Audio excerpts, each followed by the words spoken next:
রাধে রাধে বন্ধুরা, সবাই দেখো আমরা কি করছি। এটা কিন্তু খুব তোড়জোড় চলছে। এখানে পিঠে বানানো হবে, তেলের পিঠে। আর এখানে নারকেল চিনি দিয়ে মাখিয়ে রেখে দিয়েছি। এটা হলো দুধ পুলি পিঠে বানানো হবে, আর খেজুরের গুড় দিয়ে এই পিঠেটা বানানো হবে, তেলের পিঠে। আর বোন এদিকে মোমো খাচ্ছে, আর ঠাম্মা বসে আছে। আর সবাই ব্যস্ত কাজে কাজে, যে যার কাজে ব্যস্ত।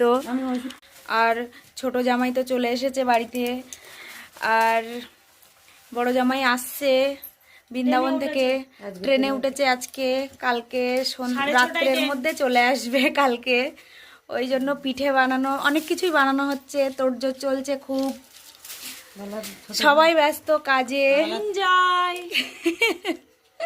বোন এসেছে আজকে, আর দিদুন তো এসেছে আগের দিন, দিদুন তো আছেই। হ্যাঁ, কালকে বড় জামাই এসে বাসি পিঠে খাবে, কেন কি বাসি পিঠের বেশি টেস্ট হয়। আর তো টেস্টি পিঠে জাইবুই খাবে, জাইবু আসছে কালকে। আর ছোট জামাই তো আজকে এসেছে সকালে, দুপুরের দিকেই এসেছে। এর মধ্যে সে গ্যাসটা তো শেষ হয়ে গেছে রান্না করতে করতে। আর দিদুন এদিকে দেখো কি করছে, এদিকে দেখো দিদুন এদিকে বাইরে কাঠে ধরিয়েছে ইট দিয়ে, কারণ মাদের উনুনে আমাদের রান্না চলবে না, ওই জন্য ইট দিয়ে দিদুন উনুনটা ধরিয়েছে পিঠে বানানোর জন্য। রান্না করতে করতে ওদিকে গ্যাসটা শেষ হয়ে গেল ভেতরে।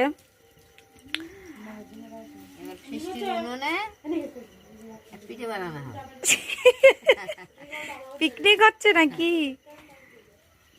কড়াটা গরম হয়ে গেছে, আর তেলটাও দিয়ে দিয়েছি কড়াইয়ের মধ্যে। আর আর আমার বোনের মেয়ে দেখো এই রাত্রে ঠান্ডায় সোয়েটার পরে আছে, মোজা টুপি, তারপরে দেখো আইসক্রিম এনেছে কিনে। তুইও দেখো এই রাত্রে ঠান্ডা কেউ আইসক্রিম খায়, কিন্তু এ খায় প্রত্যেকটা দিনের চাই। দেখো কি অবস্থা। আর তার সাথে কৃষ্ণাও তাই করছে, ও আইসক্রিম এনেছে ওর জন্যও। আর এদিকে দেখো পিঠেটাও হচ্ছে, আমি করছিলাম, আবার গিরিধারী উঠে গেল, ওই জন্য ওর ওখানে গেছিলাম, ও ঘুমাচ্ছিল, আবার ঘুম পাড়িয়ে দিয়ে আবার এসেছি। আর মা বানাচ্ছে এখন, গিরিধারী উঠেছিল বলে চলে গেছিলাম, ওই জন্য মা করছে। তো সবাইকে রাধে রাধে, ভালো থেকো সবাই।